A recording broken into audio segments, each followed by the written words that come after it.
All right, today we're jumping into a really powerful clustering technique called K Medoids. We're going to see why it's often the perfect way to find the actual center of your data and how it dodges a major problem that trips up more famous methods.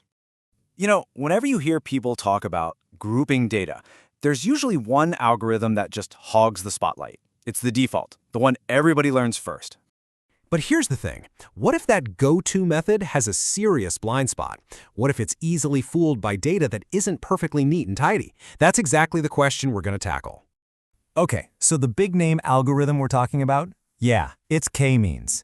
It's super popular because it's fast, it's simple, and it's pretty good at chopping up data into a specific number of clusters. And the idea behind it is super simple, right? For any cluster, K-means just finds the center by calculating the good old-fashioned average of all the points inside that group. Makes total sense. But, and this is a big but, that reliance on averages is its Achilles heel. It makes K-means really vulnerable to outliers, those one-off extreme data points that just don't fit in. They can totally throw off the whole result. So the center of a K-means cluster is called a centroid. And here's the key thing you've got to remember. A centroid is just a calculated point, an imaginary coordinate. And most of the time, there's no actual data point sitting there. Okay, let's make this super concrete. Check out this simple little data set. We've got 1, 2, and 3 all hanging out together, and then way over here, we've got this one outlier, 20. So if we tell K-means to find the center, it crunches the numbers and spits out 6.5.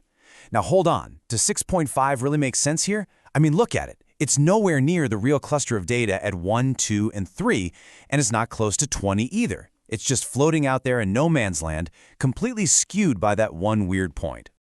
And that's the whole problem in a nutshell. The centroid is literally a statistical ghost. It's a phantom position that shows you an average, but it doesn't represent any real member of the group it's supposed to be defining. And this is where our hero of the day, K Medoids, steps onto the scene. It's built from the ground up to avoid this exact problem by taking a totally different, much more robust approach. So instead of creating some phantom centroid, K Medoids uses what's called a medoid. And what's a medoid? It's an actual data point from your dataset, the real deal. It picks the point that's the most centrally located, the one with the smallest average distance to everyone else in its group. This is a huge difference, right? A centroid is a calculated guess, an abstraction that might not even exist in your dataset. A medoid, on the other hand, is a real, tangible data point you can actually point to. So let's hop back to our little data set, 1, 2, 3, 20. What would K Medoids do? It would look at the actual data and say, hey, the real center here is either 2 or 3. That crazy outlier at 20 doesn't get to bully the result. The medoid is like an elected representative, chosen from the data itself. It's not a ghost. Okay, so you're probably wondering, how does it actually find that perfect representative? Well, the classic way is an algorithm called partitioning around mediates, or PAM for short, and it uses a pretty clever process to get there. Think of it like a little dance in 4 steps. First, it just randomly picks a few points to be the starting medoids. Second, it assigns all the other points to whichever medoid is closest. Now step 3 is the magic part. It tries swapping out a current medoid with a regular non-medoid point. And finally, step 4. If that swap made the clusters tighter, if it reduced the overall distance, it keeps the swap. And it just keeps doing this over and over, trying out swaps until it can't find any more improvements.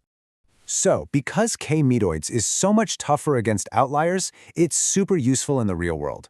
But, like anything, there are some trade-offs to think about. The big win here is that the cluster centers are real examples you can look at and understand. And that's why you see it pop up in really critical fields. In bioinformatics, you're not finding an average gene, you're finding a real representative gene. In finance, you find a typical customer, not some weird average of customer profiles. Same goes for social networks. It finds the actual, most influential person. Okay, but here's the catch.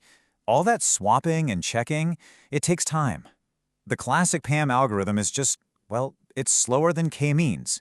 K-means is lightning fast. So historically, you had to choose speed or robustness.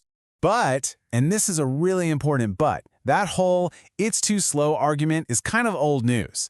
Nowadays, we have much smarter algorithms like Clara, Clarence, and especially Bandit PAM that have found clever ways to make K Medoids run super fast, even on huge datasets. So, Which one should you pick, K-means or K Medoids? It really just boils down to what you're trying to do and what your data looks like.